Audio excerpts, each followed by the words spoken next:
Bem, obrigada. Deixa eu só compartilhar aqui.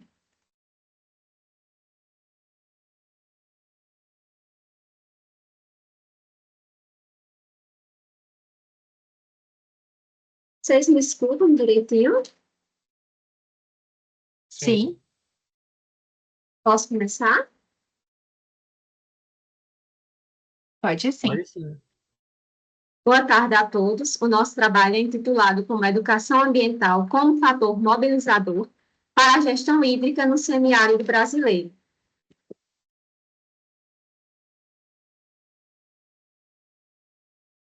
A água é um recurso natural indispensável para a vida no planeta, onde ela exerce papel primordial para o suprimento dessas necessidades básicas humanas. E embora essa superfície terrestre ela seja formada majoritariamente por água, apenas cerca de 1% se constitui como percentual de água doce, ou seja, só 1% para atendimento de todas essas demandas. Além disso, é um recurso finito, necessitando de atenção quanto à sua gestão, à sua preservação e ao seu uso. O acesso à água potável, ele trata-se de um direito universal, sendo associado às condições elementares de saúde e vida digna dos indivíduos, conforme é estabelecido na Organização das Nações Unidas, principalmente na Agenda 2030, com o ODS 6, e, no entanto, a situação hídrica no Brasil é imensamente desigual, visto que apenas 30% desses recursos estão disponíveis para 93% dos brasileiros. E esse cenário ele é ainda mais agravante nas regiões semiáridas, principalmente no Nordeste brasileiro, em função das crises hídricas constantes, das irregularidades e baixos índices pluviométricos, também das altas taxas evaporativas, além de carência de infraestrutura em muitos entornos.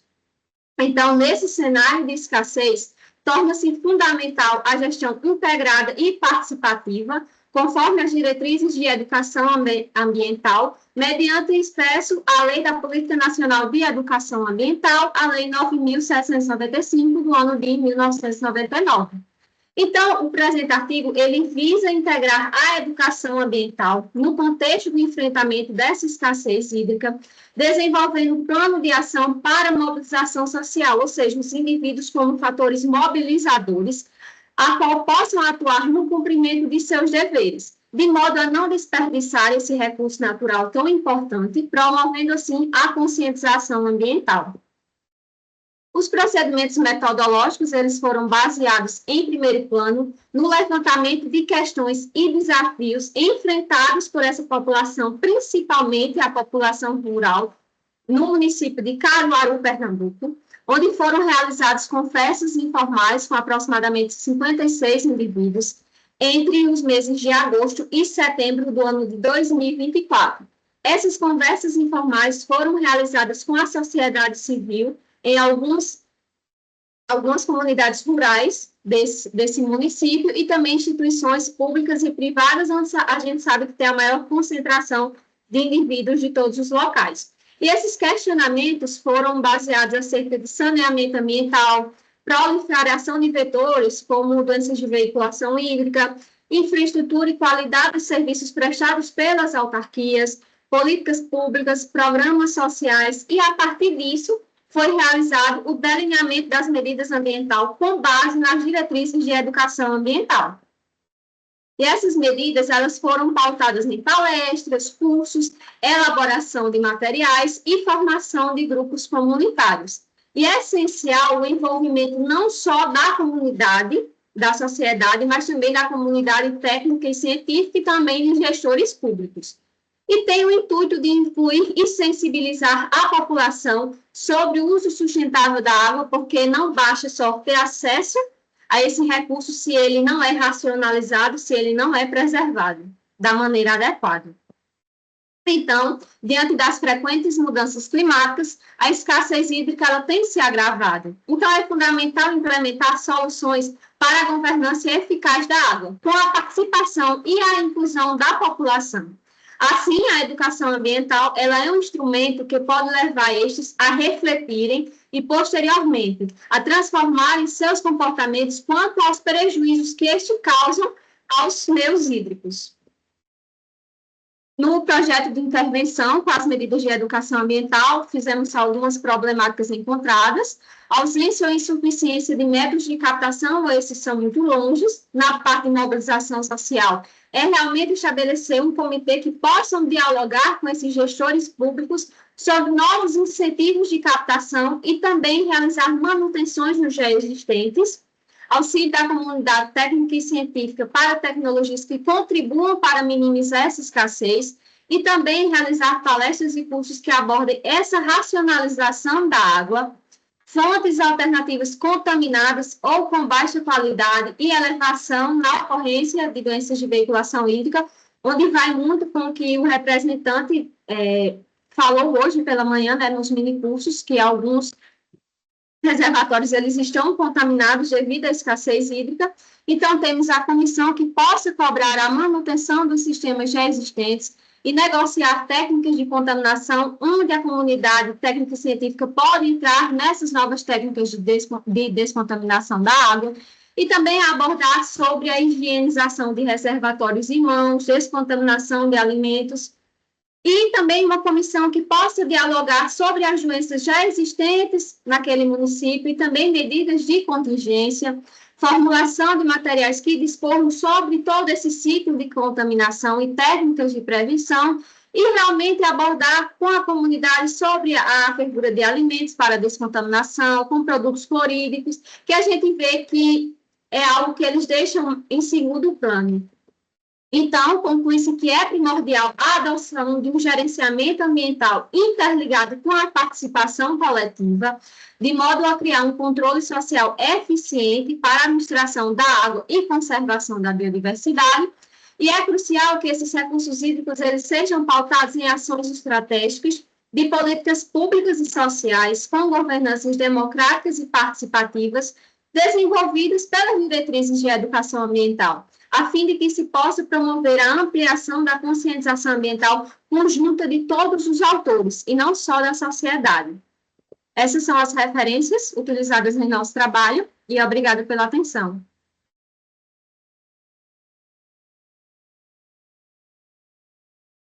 Muito obrigada, Karine, por sua apresentação. Eu abro ao público que está assistindo, caso queiram fazer alguma pergunta ou algum comentário. Eu destaco que é de grande importância realmente a educação ambiental, principalmente nessas comunidades mais afastadas ou que não têm tanto acesso assim, porque a gente vê tanto problema, né, de contaminação, então é realmente importante que haja esse diálogo não só com os gestores públicos, mas também com o estabelecimento de conversas com iniciativas na área tecnológica e científica para que haja essa instrução. Então, realmente foi muito interessante a sua apresentação. Muito obrigada, Kari.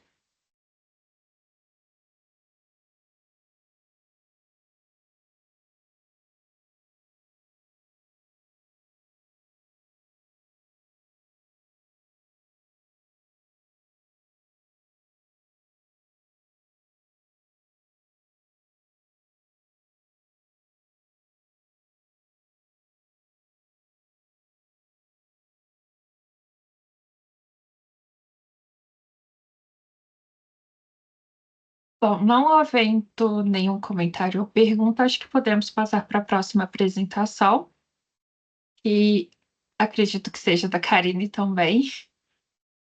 Exatamente. Certo. Eu passo a palavra para você novamente, Karine.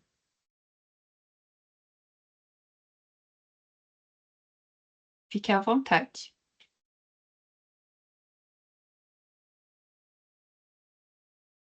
Deixa eu só.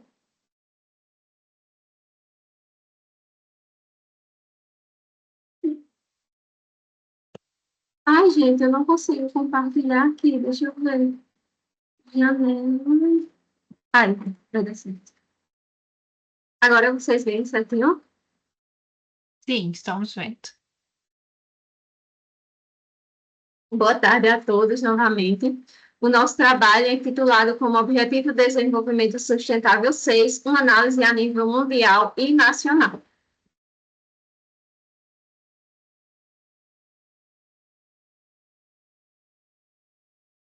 Bem, denomina-se saneamento básico como um conjunto de serviços públicos, infraestruturas e instalações de operação, ao qual tem por objetivo a preservação ambiental, a saúde e o desenvolvimento socioeconômico, conforme a Política Nacional de Saneamento Básico. E o saneamento básico ele é um instrumento da promoção dos direitos humanos, onde ele é garantido mundialmente pela Organização das Nações Unidas, pelos Objetivos de Desenvolvimento Sustentável postos na Agenda 2030, especificamente pelo ODS 6. E nacionalmente ele é garantido pela Constituição Federal, pela Política Nacional de Saneamento Básico e também pelo Plano Nacional de Saneamento Básico, o PLAN-SAB.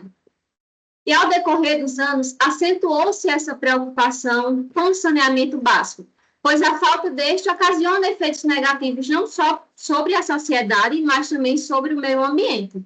E no Brasil, embora o abastecimento de água ele seja abrangente, a universalização ainda não foi alcançada. E quando a gente aborda sobre o esgotamento sanitário, ele ainda é precário e inexistente em áreas rurais e em algumas partes das regiões Norte e Nordeste.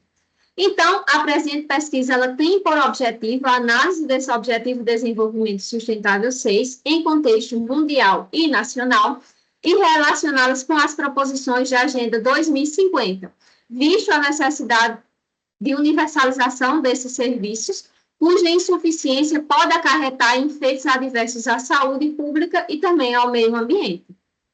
Então, o fluxograma metodológico foi baseado, em primeiro plano, no delineamento da pesquisa, que é uma pesquisa qualitativa reportada em base de dados secundários, onde foram identificadas essas fontes relevantes, que é a Organização das Nações Unidas para a Educação, Ciência e Cultura, a Unesco, para a aquisição de dados mundiais, e o Sistema Nacional de Informações sobre Saneamento, o SNIS, para a base de dados nacionais, todos do ano de 2023. E após isso, foi feita essa coleta, organização e tratamento desses dados, para que posteriormente fosse feita essa análise dos resultados.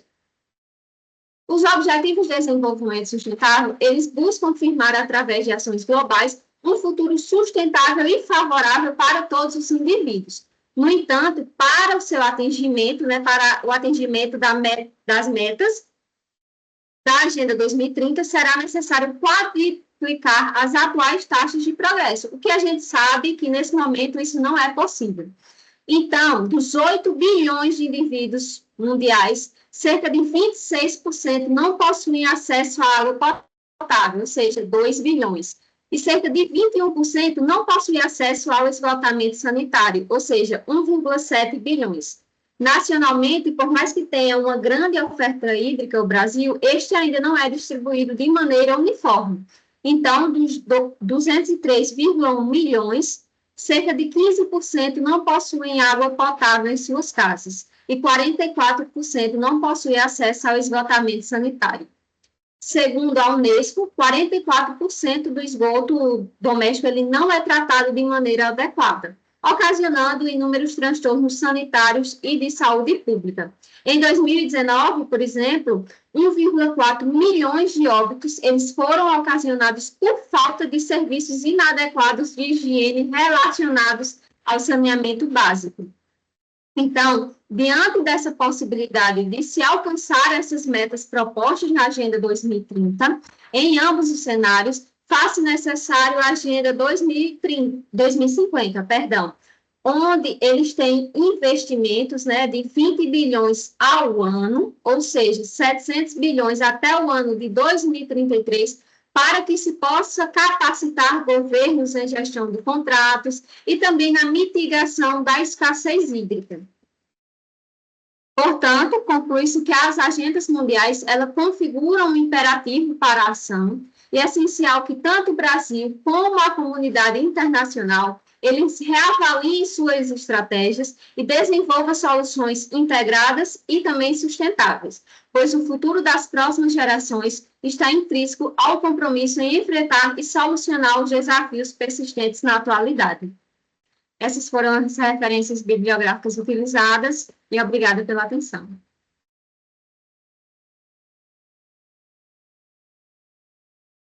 Muito obrigada, Karine, novamente pela sua apresentação. Realmente um tema muito pertinente, né? Uma vez que a universalização ainda não foi alcançada no contexto brasileiro, e o acesso ao saneamento básico, incluindo esgotamento sanitário e acesso à água, ainda é muito precário, né, em muitas regiões do Brasil. Isso a gente não precisa só pensar em regiões rurais ou isoladas, muito próximas da região metropolitana também a gente verifica alguns problemas. Então, é um trabalho bastante relevante de um assunto bastante sério ainda no nosso contexto. Abrimos então para alguma pergunta, algum comentário. Quem quiser fazer algum comentário pode ficar à vontade.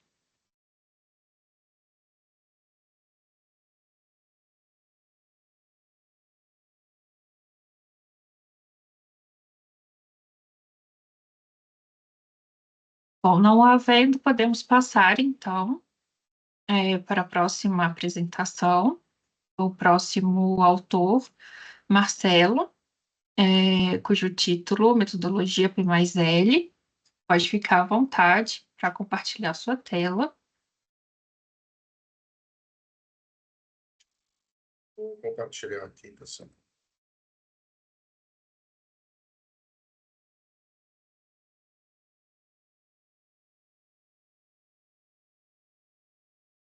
Perfeito, nós já vemos a sua tela. Está em modo. Todo mundo está vendo agora Isso, melhor? é isso. Tá certinho. Certo, obrigado. Bom, então, a ideia desse trabalho é apresentar aí o uso da metodologia P mais L, né, como uma abordagem da reciclagem de resíduos industriais dentro de uma empresa metalúrgica. Junto comigo, né, na elaboração desse trabalho, eu tive a orientação do professor Dr. Carlos Alberto Mendes Moraes, na Universidade Federal, aliás, desculpa, Universidade do Vale do Rio dos Sinos, né, Unicinos lá de São Leopoldo, Rio Grande do Sul. E hoje em dia a gente tem uma preocupação muito grande, né, da questão dos resíduos industriais que são gerados dentro das empresas, principalmente empresas metalúrgicas, mecânicas, enfim, químicas, que acabam tendo nos seus processos aí às vezes a utilização de insumos e geração de resíduos efluentes, enfim, que acabam impactando no meio ambiente. Bom, então esse trabalho está classificado dentro da área temática 2, água, né, como uma adoção das estratégias de regeneração, reuso e recuperação. E a ideia é usar, então, a metodologia P mais L numa indústria do setor de tratamento térmico, né, de peças metálicas, né, aqui no canto, inclusive, coloquei uma foto, uma imagem, desculpe, de um equipamento desses, né, de um forno de tratamento térmico. Essa empresa fica localizada no município de São Leopoldo, né, no Rio Grande do Sul, e num terreno de aproximadamente 2.500 metros quadrados de área ocupada, né? Ela possui alguns equipamentos como fornos câmara, ali que eu comentei, fornos poço e forno box também, para fazer tratamento de cimentação, têmpera, revenimento, enfim, nitratação, tratamento térmico de alumínio, enfim, alguns processos diferentes, mas todos eles atuando dentro da área de produtos metálicos, né, peças metálicas. Então, o objetivo geral da metodologia PMSL, né, é implementar um programa de produção mais limpa dentro de uma indústria de serviços de tratamento térmico de médio porte. Não é uma empresa de grande porte, é uma empresa de médio porte. E como objetivos específicos, né, analisar oportunidades, barreiras e os resultados associados a essa aplicação da metodologia, né? E, posteriormente, avaliar também o balanço de massa dos processos, considerando a inserção e eficiência no consumo de materiais e energia no período do estudo. Bom, durante esse desenvolvimento, né, a primeira etapa foi uma entrevista com como gerente de operações da fábrica e mais a gerente de negócios também, diretora de negócios. Então, nessa primeira parte inicial, se ateve a primeira etapa da metodologia P mais L, que é planejamento e organização, dentro do convencimento da alta direção e sensibilização dos colaboradores da empresa, né? Então, o objetivo aqui é que as empresas busquem cada vez mais atuar na minimização do impacto ambiental gerado, né, pelas suas operações, e com isso, né, se analisar os seguintes aspectos, né, o uso exagerado de recursos naturais, uma vez que esses recursos estão cada vez mais escassos na natureza, né, e o impacto que a extração desses recursos acaba trazendo para o meio ambiente. O segundo ponto seria a disposição inadequada desses resíduos, né, de uma forma não adequada. A poluição do ar, águas e solo, né, em função dos processos industriais que muitas vezes são utilizados para a fabricação de bens e produtos para o consumo humano. E também esse impacto ambiental negativo, né, para o meio ambiente, que muitas vezes é irreversível, como já se teve aí vários casos noticiados pela mídia e tal, e que até viraram, em muitas situações, filmes mostrando o que aconteceu, né? Embora a natureza tenha uma capacidade de regeneração, às vezes nós seres humanos, a gente vai além do limite, né? Bom, então, dentro da metodologia de trabalho P mais L, né, a gente optou pela questão da minimização de resíduos e emissões, e seguindo por ela até chegar na parte da modificação tecnológica, que está até circundada ali com um círculozinho vermelho ali, né? Então, as etapas que foram aplicadas, a primeira etapa foi o planejamento e organização, a segunda etapa, a pré-avaliação e diagnóstico, né? Selecionar o foco para a fase de avaliação, e a terceira etapa da avaliação P mais L, que era desenvolver um conjunto de opções de produção mais limpa, né? Então, até o momento, né, do desenvolvimento desse trabalho, as etapas que foram realizadas chegaram até esse ponto da implementação da metodologia. Não foi até o final, né, da metodologia dentro da empresa. Ainda tem algumas etapas posteriores para serem implementadas. Então, como resultados, né, da etapa 1, a gente teve o envolvimento da direção da empresa, e aí houve a integração da alta direção nas questões ambientais, como preconizado no compromisso com a sustentabilidade da própria empresa. Inclusive, essa empresa hoje ela está trabalhando com outras vertentes também, olhando a questão toda de sustentabilidade. Ela está utilizando biogás para uso nos seus equipamentos, né, substituindo insumos mais poluentes, tá? Então, ela já está com esse viés da empresa verde, digamos assim, né, entre aspas. Houve também o envolvimento do grupo do projeto, né, que foi a supervisora de manutenção, que é a responsável pelas questões de meio ambiente, também o gerente de operações, os próprios operadores, né, ou seja, o engajamento dos times no processo de produção mais limpa, né. Houve um treinamento com a equipe do projeto e para depois posterior desdobramento com as equipes no chão de fábrica, né, capacitar as equipes em chão de fábrica na questão toda da metodologia. E os objetivos, então, que era analisar as oportunidades, barreiras e resultados associados à aplicação da metodologia P mais L. Tá? O que eu destaco nesse primeiro ponto, aqui nessa etapa 1, a questão das barreiras, né? No início, como era uma coisa nova, aí houve aquela desconfiança, né, do projeto, né? Aquela coisa que o pessoal trouxe no chão de fábrica, é mais uma coisa para ter que fazer, né? Mas aí, com os ganhos que se tinha, né, em termos de redução de resíduos e tal, influentes, isso aí conseguimos demonstrar para eles o resultado positivo que a utilização da metodologia trazia para a empresa. E para eles próprios, porque acabavam trabalhando com isso, né, e tendo que realizar atividades que, com a melhoria, geraram um passivo menor. Então, na etapa 2, se fez uma pré-avaliação e diagnóstico, né, onde se desenvolveu um diagrama de entradas e saídas do processo produtivo. E essa linha aqui que está em cor de laranja, que foi onde nós focamos, né, na questão de análise e melhorias, que era justamente onde a gente tinha aqui como entradas energia elétrica, água, desengraxante e a peça metálica com óleo.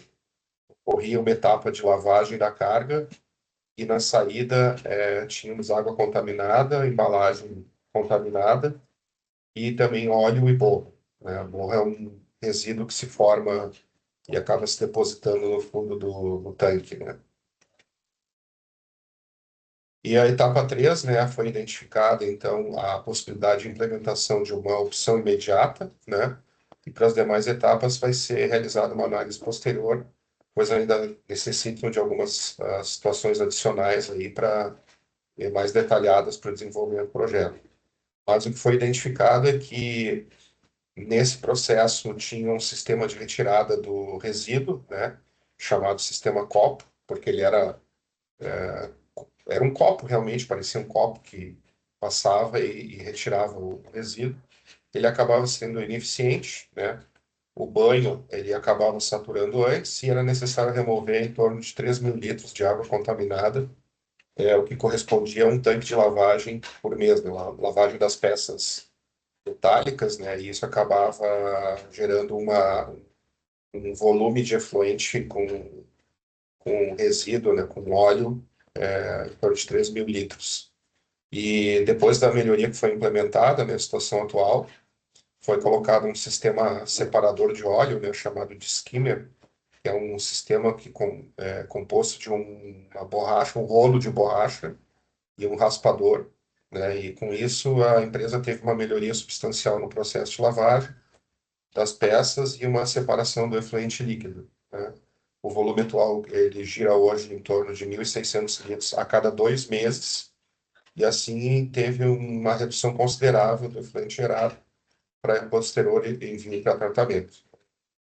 Uma redução do volume gerado e também um custo, né, associado a isso menor também. Aqui tem algumas fotos para exemplificar o que eu estava comentando, né? Então, na foto da esquerda, a gente tem ali um tanque, onde está indicado ali aquela parte marrom ali, né? Aquilo ali a água, né? Misturada com óleo industrial, então lá tem um aspecto escuro, assim, meio marrom, né? Na foto do meio, né, aparece ali, circundado em amarelo ali, tem ali uma caixinha. Dentro dessa caixa tem um rolo, esse rolo gira e ele vai passando dentro desse tanque com água e óleo industrial e vai retirando o excesso desse óleo industrial, né, que fica sobrenadando. Então ele tem um sistema raspador, ele vai raspando e esse excesso ele acaba sendo transferido para esse tanque coletor, que fica aqui embaixo dessa esteira de rolos. E, posteriormente, quando esse tanque enche, então aí sim é feita a coleta, mas isso, pelo que foi demonstrado antes ali, apresentou uma redução considerável aí, né? Então, essa foi a ideia da implementação rápida, né, de uma metodologia mais limpa na fábrica, né? E fica aqui o meu contato, agradeço a todos aí pela participação, muito obrigado.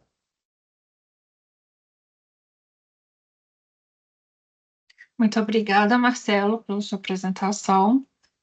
O OP mais L, como o Marcelo bem apresentou, é uma estratégia ambiental para prevenção da poluição numa empresa, né? Então, é muito interessante essa metodologia, porque ela é muito eficiente para a identificação de problemas nas empresas e, e ela gera propostas, né, para a redução e também para educação ambiental dos próprios trabalhadores. Então, é uma metodologia que envolve todos os atores da empresa e é realmente muito interessante quando a gente vê o depois da empresa que passou por uma estratégia dessa, né? Uhum. Eu abro a todos para algum comentário, perguntas. Fiquem à vontade. Se não houver, eu tenho uma curiosidade que eu gostaria de perguntar. Ok. Você comentou na sua apresentação sobre a redução na geração do resíduo do efluente, né? Com a Uhum, adoção do skimmer. uhum. Não sei se foge um pouco do escopo de vocês, mas é questão de curiosidade mesmo. Durante o desenvolvimento do trabalho junto à empresa, foi identificada alguma estratégia ou algum meio de reaproveitamento de água, de reuso, alguma coisa assim? Ou Sim, na ah, realidade isso era uma outra etapa do trabalho, né, também, porque como o excesso, né, o, digamos assim, o resíduo mais grosseiro, ele acabava sendo retirado e a água ficava menos, digamos assim, contaminada, né, vamos dizer dessa forma, né? A empresa ela estava analisando a possibilidade de reutilização dessa água no processo de lavagem, tá? Claro que atendendo aos requisitos que conseguisse fazer o processo de acordo, né? Mas ela era uma segunda etapa do trabalho também, de reutilizar a água, no processo de lavagem. Ela já tinha conseguido aumentar, digamos assim, o tempo de vida do banho, né? Mas uma etapa seguinte seria reaproveitamento também, posteriormente, da água de lavagem no processo. muito bacana. Realmente é, fica completo, né? Quando a É, empresa consegue fazer é, todas essas estratégias. ok. Muito obrigada.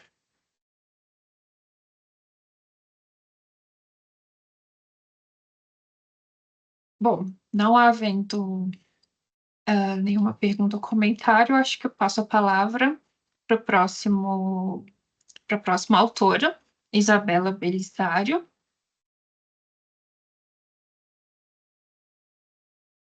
Fique à vontade para compartilhar sua tela. Ou Estela. Estela, desculpa. Isabela, não. Eu li errado, desculpa. Não tem problema. Estela, fique à vontade para compartilhar sua tela. Tá aparecendo direitinho? Sim, Vou começar então. muito Boa obrigada. tarde, gente. Meu nome é Estela Belisário Costa e eu vou apresentar o estudo morfológico de hidróxido prolamelar de zinco e alumínio, tratado termicamente para aplicação e conversão de energia, que foi um projeto de iniciação científica desenvolvido no CEPET Energia.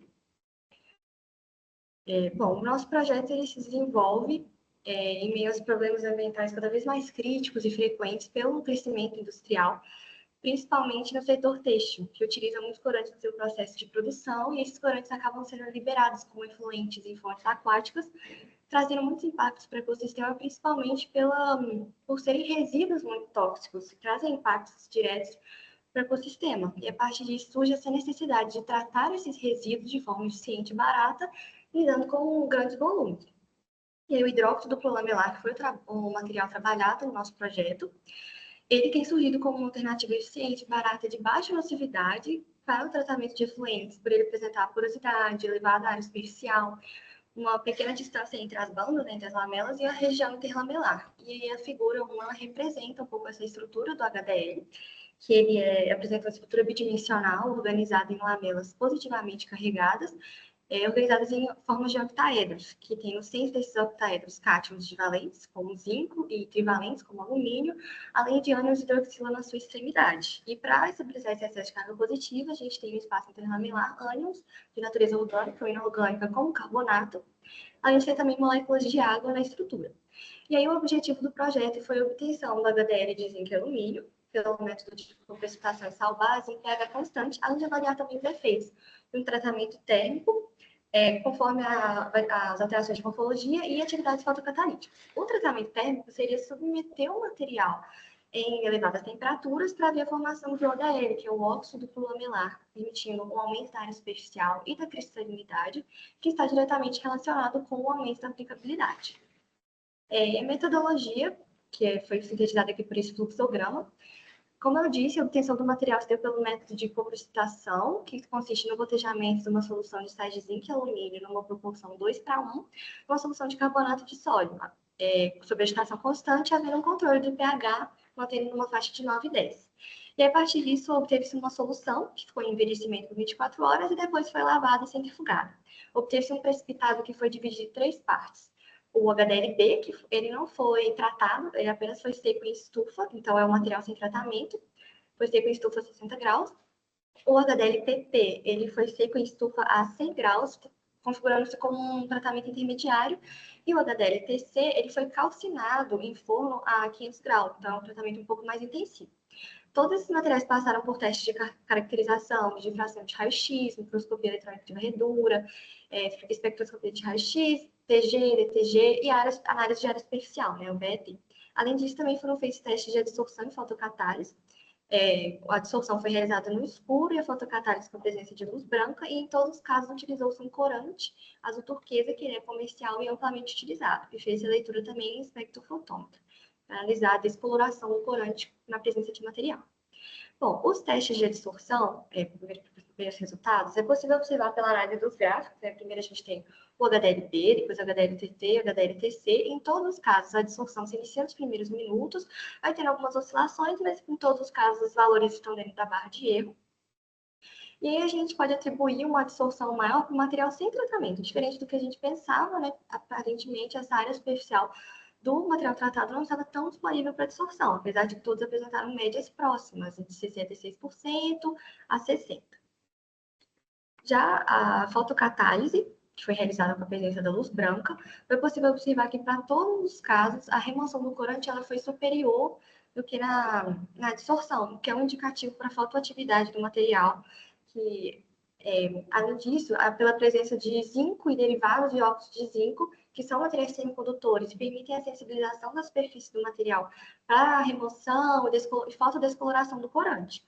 E aí, a gente pode observar que as médias de remoção do corante foram muito mais elevadas, em torno de 90% a 87%, e mostrou-se uma otimização da fotocatálise, da remoção do corante, para os materiais tratados, que apresentaram médias muito elevadas, e também mostrou-se o processo mostrou-se como gradual, ou seja, aumentou essa remoção em cada tempo do experimento, sugerindo uma renovação de área superficial para a fotodegradação.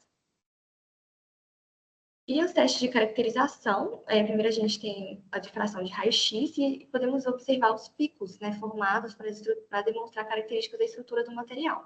Primeiro, para HDLB e HDLTT, a gente tem uns picos típicos do HDL, que estão marcados em preto, como 003, 009, possível observar na figura, o que é um indicativo de que houve a formação da estrutura bidimensional pretendida. A gente tem outros picos típicos também, como hidróxido de zinco, hidróxido de alumínio e óxido de zinco, principalmente, que está marcado em vermelho, e eles estão muito mais evidentes na figura 11, no padrão de difração de raio-x do HDL calcinado, o que é um indicativo de que houve a formação de HDL ao longo do processo de tratamento, ou seja, teve a conversão de hidróxido em óxido, que era o esperado para esse material. As marcações de pico típico aqui são apenas referentes ao HDL residual, que não foi totalmente convertido. O ensaio de área superficial revelou que, diferente do que esperávamos, o aumento de área superficial não acontece, né? Então, apesar dos valores de área superficial estarem muito próximos, esse maior potencial fotocatalítico não está totalmente relacionado ao aumento de área superficial. E a análise da espectroscopia de raio-x nos evidenciou, né, que a composição caotiônica dos materiais segue uma proporção de 2:1, de zinco e alumínio, que é conforme esperado. Então, o preparo das soluções foi feito corretamente, sem muitas contaminações. E outros testes de caracterização. Primeiro aqui a microscopia eletrônica de varredura, que permite avaliar a morfologia do material. Primeiro, o material não tratado, HDLB, ele mostrou-se mais heterogêneo, com alguns particulados compactos e outros mais dispersos, e principalmente a presença de placas finas nas suas extremidades, conforme observado nas figuras. Já o HDLTT, ele mostrou-se um pouco mais homogêneo, principalmente pelo tratamento técnico ao qual ele foi submetido, além de haver a presença de placas muito mais evidentes, mais bem distribuídas. E o HDL calcinado, por fim, ele mostrou-se muito mais desagregado e sem muitas placas. A análise termogravimétrica e térmica diferencial permitiu avaliar um padrão, a partir do aquecimento do material, de perda de água. Então, em torno de 100 graus, todos os materiais começaram a perder água, então apresentaram um pico para essa perda de água superficial. Conforme o aumento da temperatura, houve a perda de água interlamelar. Isso para todos os 3 materiais. Mas, a partir do momento que aumentávamos a temperatura para o HDL branco e o HDL PT, começaram a ter picos para a formação de óxido, ou seja, havia um colapso da estrutura para formar esses óxidos a partir da perda de OH, de carbonato, mas isso não aconteceu para o HDLTC, porque ele já tinha passado o processo de tratamento até 500 graus. Então, a formação de óxido nesse teste só aconteceu depois de 500 graus, ou seja, mais um indicativo de que esse óxido já havia sido formado. Mas, nesse caso, também aconteceu a perda de água absorvida interlaminar. Bom, a partir dessas conclusões, é possível constar que o HDL sem tratamento ele mostrou-se como uma alternativa eficiente tanto para dissolução quanto para fotocatálise, além de ter um gasto energético menor para sua produção. No entanto, o tratamento da ele promoveu uma otimização na fotocatálise, ou seja, ele permitiu que ele teve um maior desempenho na fotodescoloração na presença de luz, e mesmo como é um gasto de energia, ele é ideal para futuros testes com filmes, para conversão em energia e para maior tratamento de efluentes. E, conforme eu disse anteriormente, todos esses materiais mostraram-se como fotoativos por terem tido melhores resultados na fotocatálise do que só na absorção. Bom, essa foi a bibliografia utilizada na apresentação e muito obrigada pela atenção. Muito obrigada, Estela, pela sua apresentação. Foi uma excelente apresentação, sim. Eu abro para perguntas, comentários, se alguém tiver à vontade para fazer alguma pergunta, fiquem à vontade.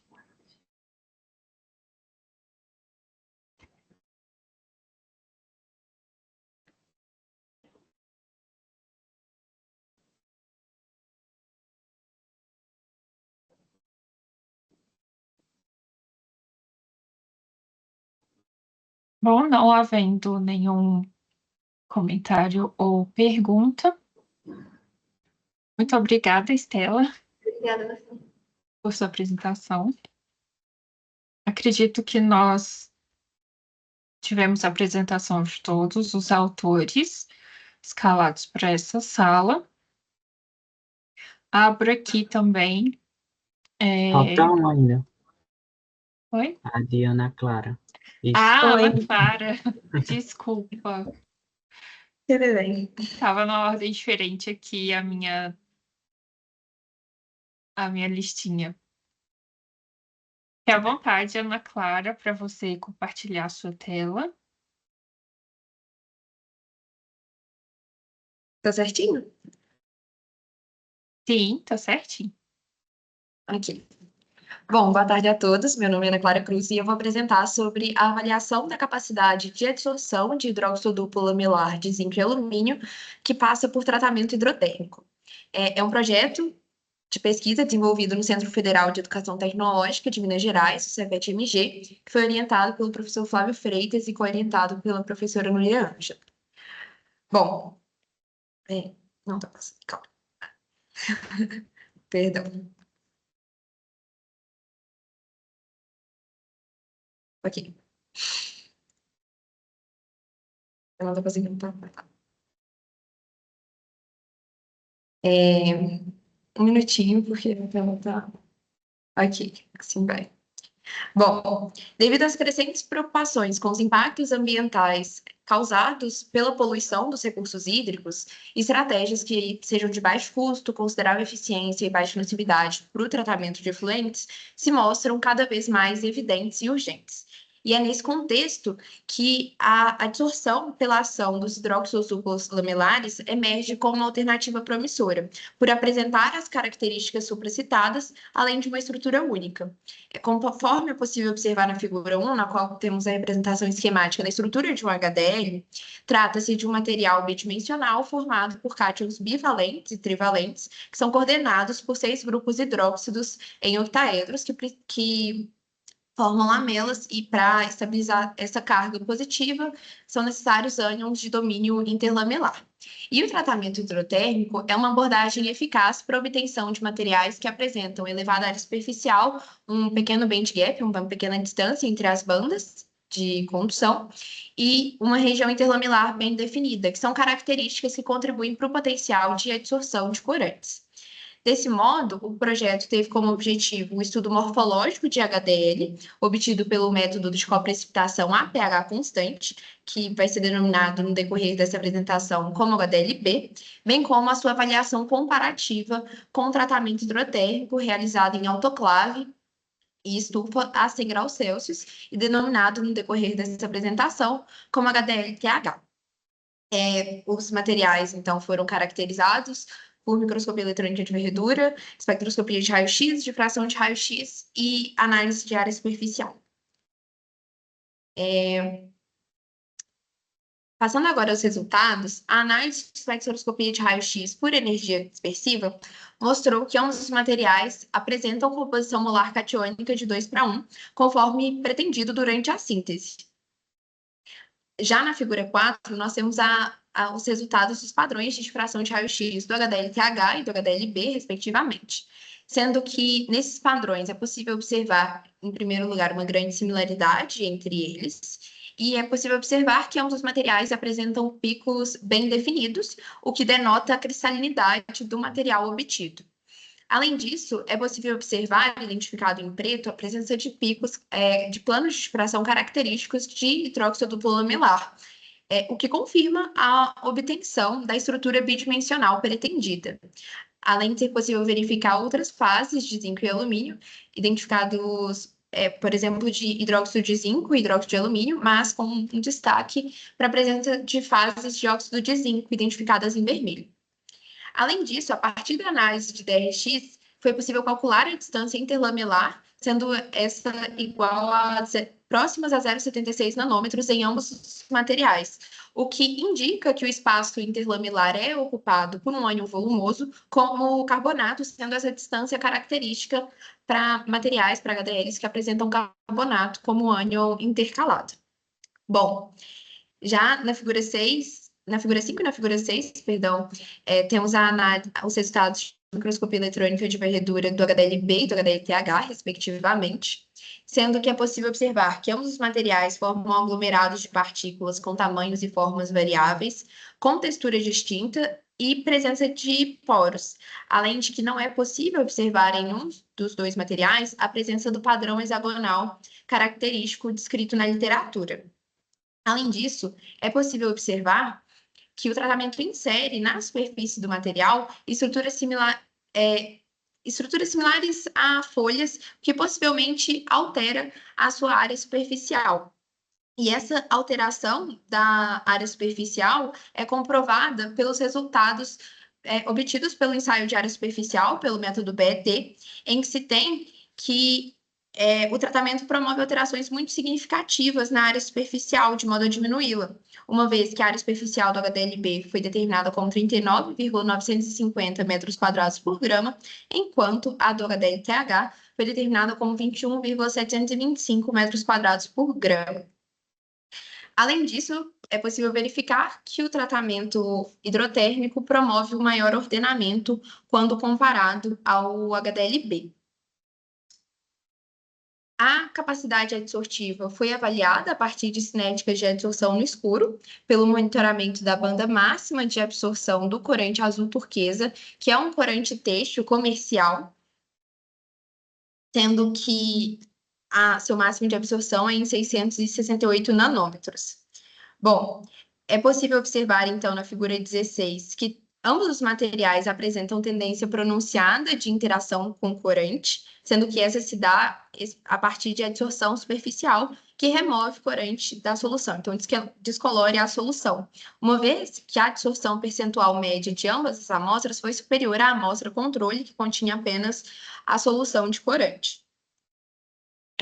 Além disso, é possível observar que o HDL-B apresenta variações bem mais expressivas na adsorção, o que pode ser reflexo dessa estrutura mais desorganizada verificada no MEV. Verifica-se também que o tratamento hidrotérmico modifica significativamente as características do material, principalmente quando comparado com o branco, porque há uma expressiva diferença na capacidade de adsorção a partir dos 10 minutos, sendo que a adsorção média de cada um dos materiais foi calculada sendo igual a 73% para o HDL-TH e 55% para o HDL-B. A diminuição da concentração do corante na solução controle foi de 22%, sendo que acredita-se que possa estar associado à adsorção no vidro ou da degradação ambiental mesmo. Bom, aqui a gente tem os resultados individualmente com as barras de erro, na qual para o HDLB, na figura 5, é possível verificar que a amostra inicia com um aumento rápido da adsorção, alcançando cerca de 70% logo nos primeiros minutos, de modo que compreende-se que esse processo ocorre em pouco tempo. E após esse aumento inicial, a adsorção se estabiliza em torno de 60% a 70%, apresentando, conforme mencionei anteriormente, algumas flutuações. Mas essas flutuações encontram-se dentro da barra de erro, o que evidencia a progressão na adsorção. Já na figura 6, a gente tem um resultado para o HDLPH, né, em que é possível observar que é muito superior à amostra controle e também ao material que não passou por tratamento, o HDLB, porque atinge, logo nos primeiros 10 minutos de experimento, cerca de 80% e apresenta, no decorrer do experimento, poucas variações. E esse comportamento sugere que o material ele é altamente eficiente, atingindo rapidamente um platô elevado de adsorção. A partir disso, então, conclui-se que o tratamento altera significativamente a morfologia e a superfície do material, sendo que, a partir dos resultados de adsorção no escuro, verifica-se que o tratamento aumenta a capacidade adsortiva, sendo que essa possivelmente decorre de uma maior disponibilidade de sítios ativos, mesmo com essa diminuição da área superficial, que não é o principal fator para a capacidade adsortiva do material, o que nos faz concluir que esse material apresenta uma grande potencialidade para aplicação no tratamento de efluentes contaminados por corantes e outros contaminantes industriais. Bom, gostaria de agradecer ao meu orientador, às colegas pelo auxílio nos experimentos e ao Laboratório Multiusuário de Caracterização de Materiais e ao Laboratório de Materiais Inovadores Sustentáveis do Cefet, MG, pela contribuição nos resultados apresentados. E gostaria também de agradecer a todos vocês pela atenção. Muito obrigada. E aqui é a bibliografia utilizada na apresentação. Muito obrigada, Ana Clara, pela sua apresentação.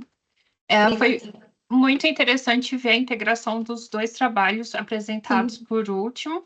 A gente vê uma complementação entre eles. E é bom ver que as perspectivas de aplicação são muito boas para o absorvente desenvolvido. Então, parabéns pelo trabalho de vocês, por toda a equipe, né? Parabéns para toda a equipe pelo trabalho que está desenvolvendo e tem aí possibilidade de continuação, não é? Então, muito obrigada. Parabéns. Eu abro também a todos que gostariam de tecer seus comentários, fazer perguntas.